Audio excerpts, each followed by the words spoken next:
پاک نام سے کہ جس کی رحمت بے پایا سے زندگی کی ہر سانس اس کی بارگاہ میں شکر گزار ہے۔ اس نبی پاک کی ذات گرامی پر درود و سلام کے ساتھ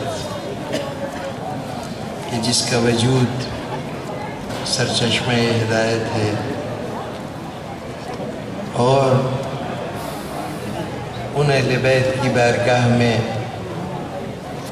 درود و سلام کے نذرانے کے ساتھ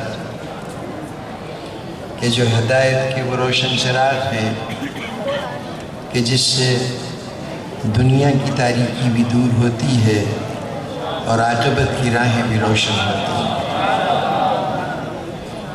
اور سب سے عقیدت مندانہ سلام اس بارگاہ میں کہ جس کا یہ دور ہے، جو اس زمانے کا مالک ہے، جو اس وقت کا حاکم ہے، اور جس سے ہماری نہیں، انسانیت کی نہیں بلکہ خالق کائنات کی بھی امیدیں وابستہ ہیں، جس کے ظہور کے ساتھ رب کعبہ کے دین کا ظہور ہے، جس کے ظہور کے ساتھ نبی کی محنتوں کو منزل کامیابی کے حصول کی توقع ہے، اور جس کے وجود کے ساتھ ہم زمانے کے ستائے ہوئے لوگوں کو، مصیبت زدہ لوگوں کو پناہ کے میسر ہو جانے کا یقین ہے۔ یہ کرم ہے اس ہستی کا کہ اس کے بارگاہ میں حاضری کا موقع ملے۔ میرا تو دل چاہتا تھا کہ کم از کم آج کے دن میں بھی یہاں کھڑے ہو کے آپ سے بات کروں۔ یہ انتظامیہ کی عنایت ہے کہ انہوں نے ممبر پہ بٹھا دیا، ورنہ اس بارگاہ میں اگر کھڑے ہونے کی جگہ بھی مل جائے تو سعادت کونین کی بڑی بات ہے۔ اب رات کے یہ لمحات، وقت گزرتا جا رہا ہے، بظاہر یہ پوچھنے کی ضرورت نہیں کہ آپ حضرات کو نیند تو نہیں آ رہی، تھک تو نہیں گئے، اس لیے پوچھنے کی ضرورت نہیں کہ جانتا ہوں یہ انتظار کرنے والوں کا مجمع ہے۔ انتظار اور نیند ایک دوسرے کی دشمن ہے۔ اگر انتظار کرنے والا خواب خرگوش کے مزے لینے لگے، آنکھوں میں نیند آ جائے اور ایسے میں محبوب آئے اور اسے سوتا دیکھ لے تو وہ لاکھ قسمیں کھاتا رہے کہ میں تمہارا انتظار کر رہا تھا، کسی کو یقین نہیں آئے۔ جو سوتا ہے اس کا تعلق انتظار سے نہیں، وہ منتظر نہیں، اور جو منتظر ہے اس کی آنکھوں میں نیند نہیں۔ دعا تو کیجئے تو یہ کیجئے کہ پروردگارہ انتظار کی شب کی سحر جلدی آ جائے اور ہمیں اس جمال جہاں آرا کی دید کا شرف حاصل ہو جائے کہ جو اس کائنات کا حسن ہے، اس کائنات کے بہار کا سبب ہے، جو اس کائنات کی روح رواں ہے۔ اب اس مرحلے پر کہ آپ حضرات انتظار کے مرحلے سے گزر رہے ہیں، رات نصف ہونے کی حدوں میں داخل ہو چکی ہے، اس مرحلے پر پرانے عہد میں جب کسی کا انتظار کرنا ہو تو سمجھدار لوگ قصے کہانیاں چھیڑتے جاتے تھے، میٹھی میٹھی باتیں کرتے جاتے تھے کہ اس طرح وقت گزر جائے گا، تو کیوں نہ میں بھی اس پرانے نسخے کو استعمال کروں اور آپ کے سامنے ایک کہانی شروع کروں، شاید کسی نتیجے تک پہنچ سکیں۔ وہ کہانی کسی اور کی نہیں، اس انسان کی کہانی، یہ جس کے وجود سے اس کائنات کا حسن ہے، یہ انسان جو اس کائنات پر، زمین پر اللہ کا خلیفہ بن کے آیا ہے، اس کا قصہ۔ اب میں شاعروں کا حسن بیان نہیں رکھتا، بلند پایا خطیبوں کا انداز خطابت نہیں رکھتا، لب و لہجے میں کوئی چاشنی نہیں ہے، کسی اعتبار سے کسی خوبی کا مدعی نہیں ہوں۔ ہاں واقعہ اپنی جاذبیت کے اعتبار سے آپ کی توجہ کھینچ لے تو اور بات ہے، یہ قصے کی کشش ہوگی جو آپ اپنی توجہ کو اس کی نظر کر سکیں، ورنہ کم از کم مجھے دعویٰ نہیں ہے کہ میں آپ حضرات کی توجہات کا حقدار بن سکوں گا۔ بات آپ کی اور میری ہے، اس پورے نسل انسانی کی ہے، اس ذات سے شروع ہونے والی یہ انسانیت کہ جو ایک فرد واحد تھا، جسے بنا کر فرشتوں کے سامنے لانے سے پہلے اعلان کر دیا گیا کہ اس کی نقاب کشائی بعد میں ہوگی، لیکن اپنی جبینوں کو جھکانے کے لیے پہلے سے تیار کر لو۔ یہ ادب کی وہ بارگاہ ہے کہ آج تک جو جبینیں سوائے خالق کائنات کے سامنے جھکنے کے کسی اور کے سامنے نہیں جھکیں، اب یہ سمجھ لو کہ وہ ذات دنیا میں آنے جا رہی ہے کہ اب خدا کے بعد اگر سجدے کا کوئی حقدار ہوگا تو وہ یہ انسان ہوگا۔ فرشتے حیران ہیں کہ یہ صفات خدائی رکھنے والا کہاں سے آ گیا کہ جس کے سامنے ہم نہ صرف یہ کہ مؤدب ہوں بلکہ ادب کا نقطہ کمال تک پہنچ جائیں کہ اس کے سامنے سجدہ ریز ہو جائیں۔ چہرہ دیکھا، حیران ہوئے، کچھ شناسائیاں تھیں، ایسے چہرے شاید کبھی پہلے دیکھے تھے، اس قرۂ ارض پر کسی اور شکل میں، حیران ہو کے پریشان ہو کر بارگاہ عزتی میں گزارش کرنے لگے، پروردگارہ یہ تو فساد کرے گا، یہ تو خوریزی کرے گا۔ تو جواب ملا جو ہم جانتے ہیں تم نہیں جانتے۔ معلوم یہ ہوا کہ خلافت دینے کا پیمانہ نہ تو لوگوں کی رائے ہے نہ نقطہ نظر ہے، بلکہ بنیاد یہ ہے کہ خلافت وہ عطا کرتا ہے جو علم رکھتا ہے۔ علم بنیاد ہے خلافت کی، اس کے تحت خلافت کا منصب عطا ہوتا ہے۔ بعض طور وہ خلیفہ ارضی بنا کے پہلی منزل پہ اسے جنت میں رکھا گیا، جنت کا تمام حسن و جمال اس کے قدموں میں پیش کر دیا گیا۔ کچھ عرصے وہاں رہتے رہتے کوئی ایک واقعہ ہو گیا، اس کے بعد حکم ملا کہ اب دنیا کی طرف جاؤ، زمین کی طرف جاؤ۔ لوگ سمجھے کہ زمین کی طور پر سزا کے طور پہ آ رہا ہے، حقیقتاً سزا کے طور پہ نہیں آیا تھا، وہ تو بنا ہی زمین پہ آنے کے لیے تھا۔ یہی کہا گیا تھا نا کہ انی جاعل فی الارض خلیفہ، ہم زمین پہ خلیفہ بنانے جا رہے ہیں، اور زمین پہ خلافت سزا نہیں تھی، کسی جرم کا نتیجہ نہیں تھی، یہ خلافت تو وہ بلند پایا چیز تھی کہ جس کی آرزو فرشتے کر رہے تھے، اپنی ساری زندگی بھر کی عبادتیں دلیل استحقاق کے طور پر پیش کر رہے تھے۔ پروردگارہ ہم تیری عبادتیں کرتے رہے ہیں، یہ منصب تو ہمیں عطا کر دے۔ تو جس منصب کی فرشتے آرزو کریں، آپ سمجھتے ہیں وہ سزا کے طور پہ انسان کو عطا ہوا ہے؟ یہ تو شیطان کی پڑھائی ہوئی پٹی تھی کہ جس منصب کو ہمیں دے کر بھیجا گیا وہ منصب ہم نے سمجھ لیا کہ سزا ہے۔ جناب والا ہم تو بنے ہی اس نظام کائنات کو چلانے کے لیے تھے۔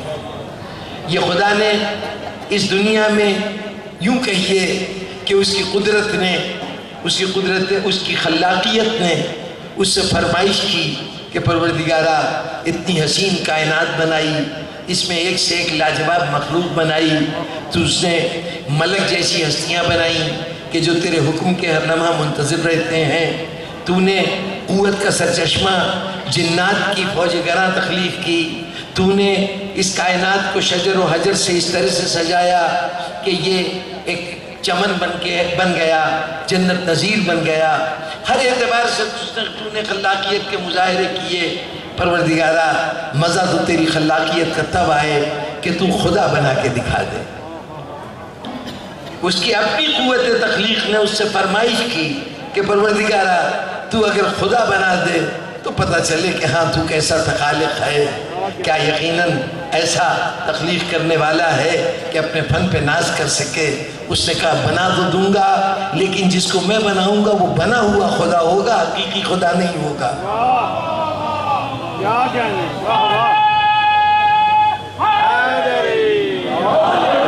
بس اس فرق کو یاد رکھنا کہ خدا ہوگا لیکن بنا ہوا خدا ہوگا، ہمارا بنایا ہوا خدا ہوگا۔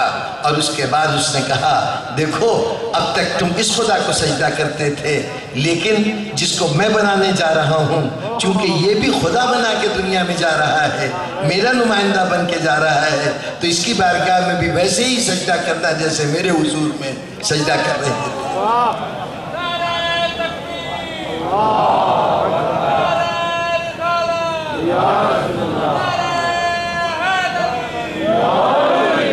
جناب والا ذکر ہے پوری انسانیت کا، کہانی بڑی لمبی ہے، اگر پہلے ہی نقطے پر اتنا وقت لے لوں گا تو کہانی کے اگلے مرحلے تو بالکل سامنے نہیں آئیں گے۔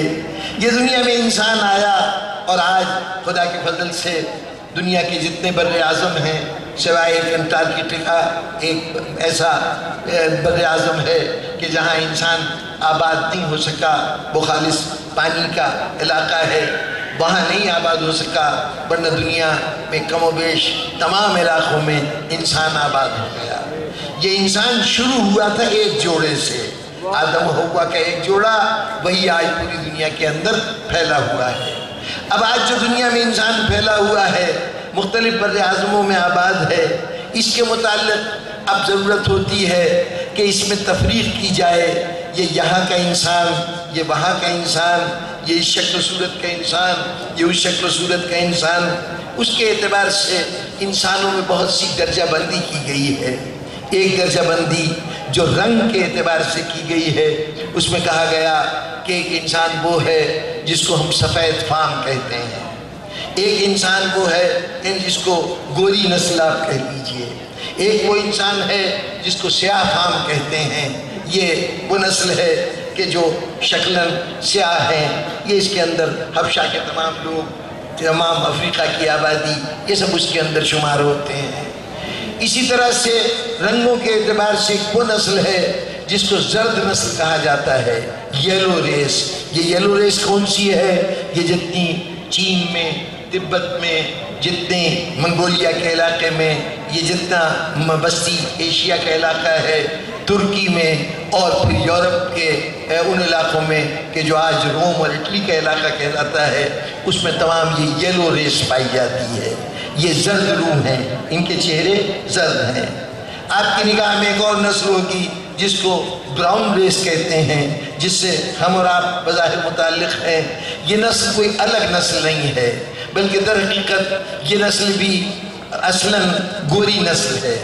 کیوں یہ گوری نسل ہے؟ اس لیے کہ جو سیاہ فام نسل ہے اس کو آپ دنیا کے کسی بھی جغرافیے میں لے جا کے رکھیں، سرد علاقے میں رکھیں یا گرم علاقے میں رکھیں، ان کے چہرے کا رنگ سیاہ جو ہے بدستور قائم رہے گا۔ لیکن آپ لوگوں کے رنگ کی کیفیت یہ ہے کہ اگر موسم شدید ہوگا تو چہرے کے اوپر شدت کے اثرات نظر آنے شروع ہو جائیں گے، اگر معتدل موسم مل جائے گا تو وہ اعتدال نظر آنے لگے گا، اور اگر چند نسلیں کسی ایسے علاقے میں آباد ہوں کہ جہاں شدید سردیاں ہوتی ہوں تو ان نسلوں کو آپ دیکھ سکتے ہیں کہ وہ ہر اعتبار سے سفید فام نظر آنے لگتے ہیں۔ تو گویا اصلاً آپ کا رنگ جو ہے وہ وہی ہے، سفید رنگ، جو مختلف جغرافیائی تبدیلیوں سے بدلتا جاتا ہے اور مختلف جگہوں پر وہ رنگ کی کیفیت تبدیل ہو جاتی ہے۔ تو گویا رنگوں کے اعتبار سے تین بڑی نسلیں دنیا میں پائی جاتی ہیں، یلو ریس، وائٹ ریس، سفید فام لوگ اور سیاہ فام لوگ۔ پھر اس کے بعد جغرافیائی اعتبار سے بھی انسانوں کی تقسیم ہے۔ آج تو تمام بر اعظموں پہ انسان آباد ہے، لیکن اصلاً تین بر اعظم ہیں جس کے اندر انسانیت کی آبادی نے سب سے پہلے تہذیب کا لبادہ اوڑھا، ترقی کی اور پھر پھیل کر دوسرے علاقوں تک چلے گئے۔ ان میں سے سب سے پہلے سر فہرست ایشیا ہے، اس کے بعد بر اعظم افریقہ ہے، اور سب سے آخر میں بر اعظم یورپ آتا ہے۔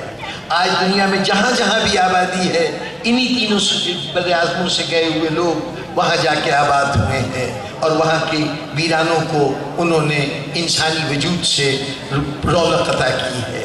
تو یہ جغرافیائی اعتبار سے انسان کی تقسیم ہے، لیکن ایک تقسیم نسلی اعتبار سے ہے، اور اس کی طرف توجہ دلانا چاہوں گا کچھ دیر کے لیے۔ آپ کی توجہات جو مجھے حاصل ہوئی ہیں قبل اس کے کہ یہ توجہات بے توجہی میں بدلیں، آپ کو ذرا کچھ تھوڑی سی بنیادی باتیں عرض کرتا ہوں۔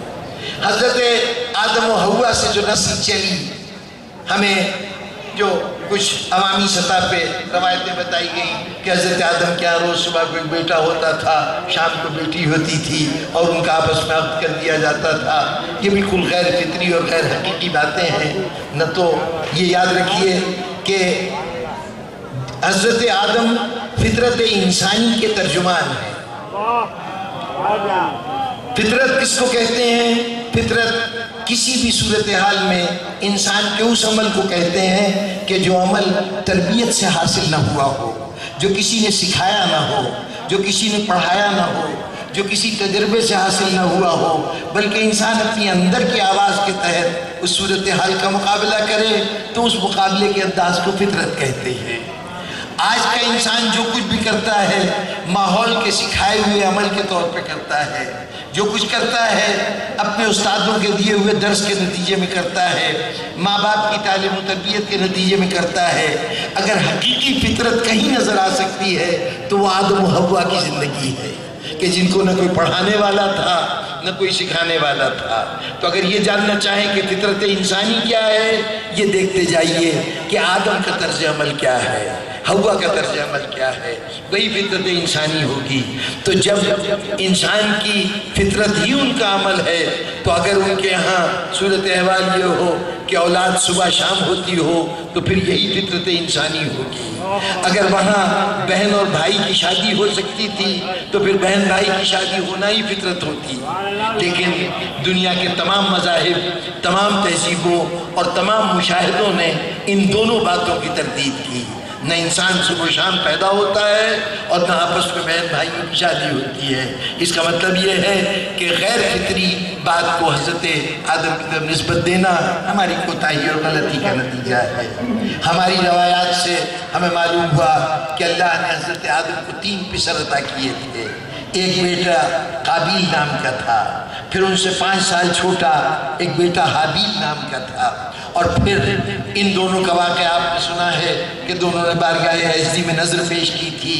حابیل کی نظر قبول ہو گئی تھی، مخلصانہ نظر تھی، قابیل کی نظر رد ہو گئی تھی، قبول نہیں ہوئی تھی۔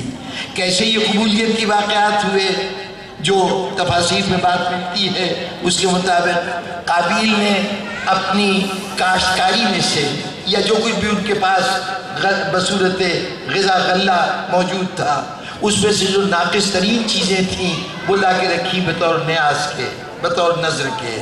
حابیل نے اپنے جانوروں میں سے بہترین دمبا جو سب سے صحت مند اور توانا تھا اسے لا کے رکھا۔ آسمان سے بجلی گئی جس نے دمبے کو تو جلا کر خاکستر کر دیا۔ قابیل نے جو کچھ رکھا تھا وہ سارے کا سارا محفوظ رہ گیا، بچا رہ گیا، اس کو کوئی نقصان نہیں پہنچا۔ فیصلہ کیا ہوا کہ حابیل کی قربانی منظور ہو گئی ہے، قابیل کی قربانی رد ہو گئی ہے۔ گویا قربانی کی راہ میں جب کوئی کچھ پیش کرنے جائے تو اگر وہ چیز ختم ہو جائے تو اس کا مطلب ہے قربانی قبول ہو گئی، اگر بچ جائے تو اس کا مطلب ہے قربانی رد ہو گئی۔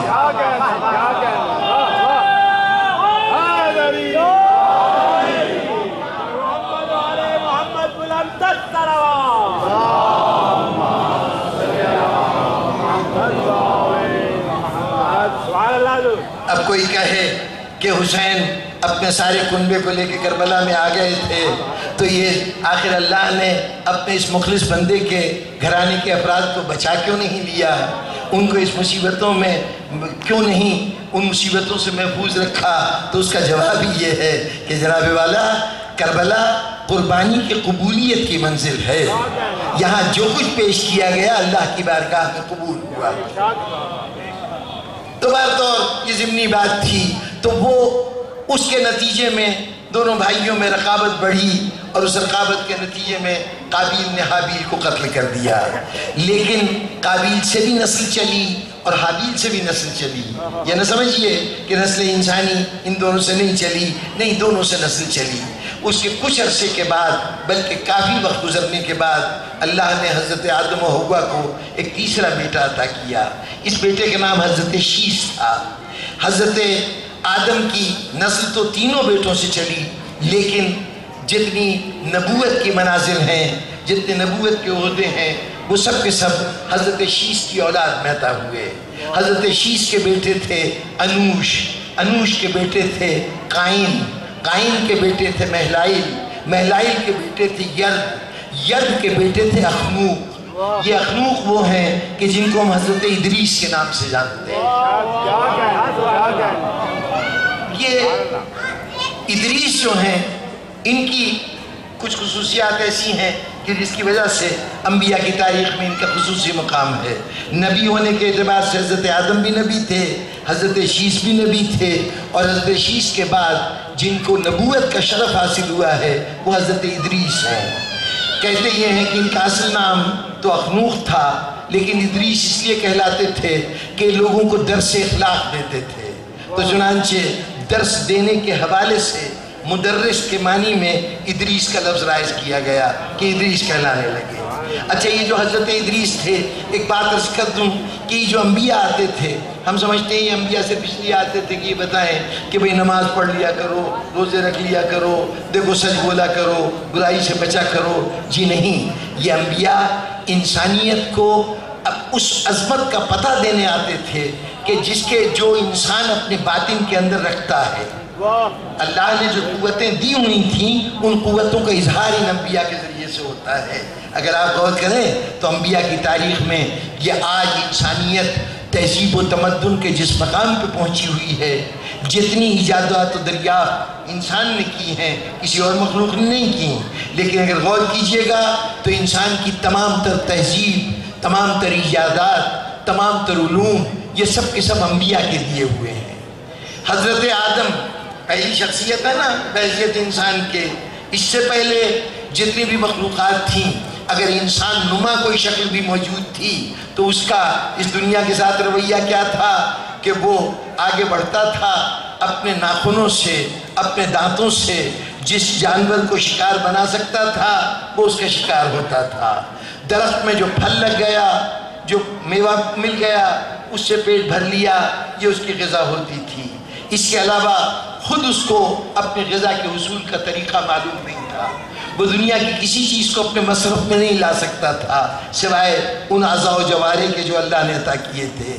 حضرت آدم پہلی شخصیت ہیں جن کے متعلق بائبل میں، تورات میں، باب پیدائش میں یہ بتایا گیا کہ جنت میں رہتے ہوئے جب انہوں نے وہ پھل کھا لیا جو ممنوع پھل تھا تو انہیں احساس ہوا کہ وہ برہنہ ہیں، ابھی تک لباس ایجاد نہیں ہوا تھا.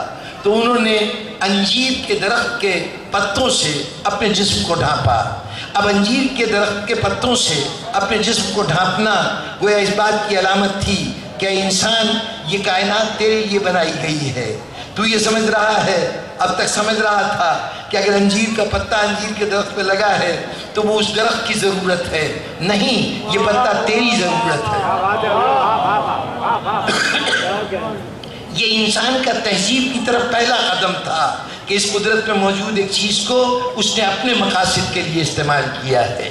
اب یہ پہلا قدم تھا، بڑا بنیادی قدم ہے کہ یہی چیز آج کے لباس کی تمام قسمیں، تمام صورتیں، سردی و گرمی سے بچنے کا طریقہ، شرم و حیا کی جتنی صورتیں ہیں، اپنے جسم کو کس حد تک نمایاں کیا جائے، کس حد تک چھپایا جائے، یہ سارے آداب و تہذیب اس انجیر کے ایک پتے کی داستان سے شروع ہوتے ہیں. وہاں سے انسان نے اپنے جسم کو ڈھانپنے کا سلیقہ سیکھا ہے. اس کے بعد حضرت ادریس کا جو پیغمبر آئے تو ان کے متعلق صورت احوال یہ ہے کہ ان کی بہت سی ایجادات ہیں. کہتے ہیں کہ انہوں نے سب سے پہلے کاشتکاری ایجاد کی.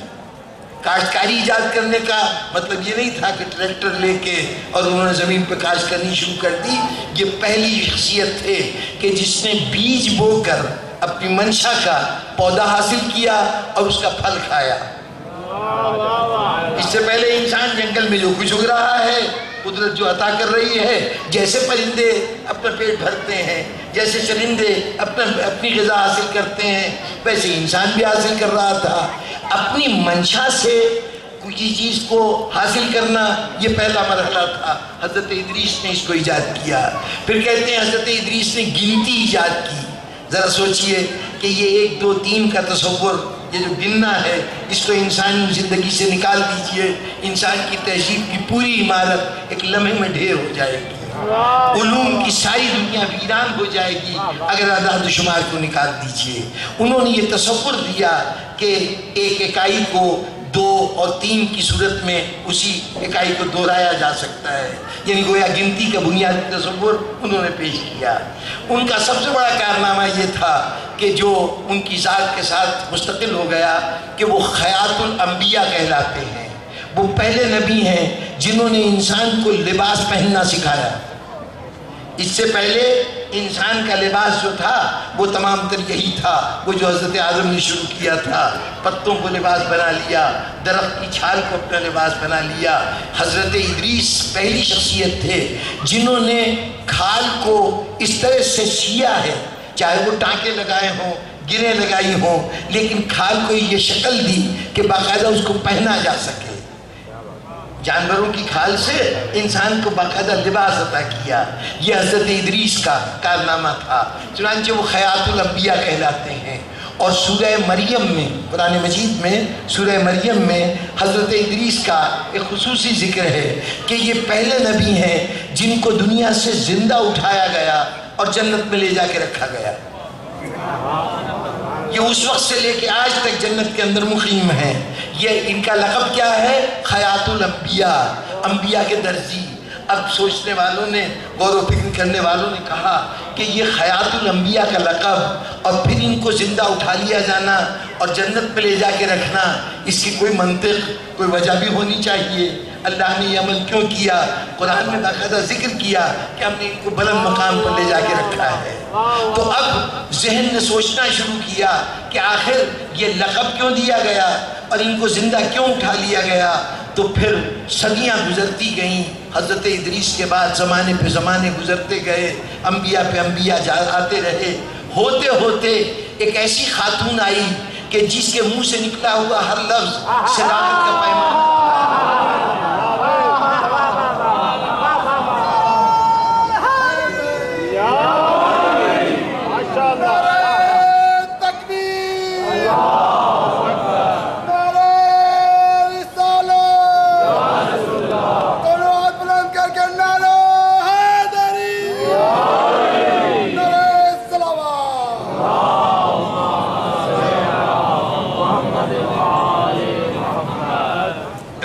فہم مجمع کے سامنے بات کو پھیلانے کی ضرورت نہیں ہے، آپ لوگ بات کی تہ تک پہنچ گئے کہ چونکہ کبھی یہ کہنے والی نے کہہ دیا تھا کہ تمہارے لباس درزی کے پاس گئے ہیں، تو ضروری تھا کہ درزی پہلے سے موجود رکھا جائے جو لباس تیار کر کے آئے۔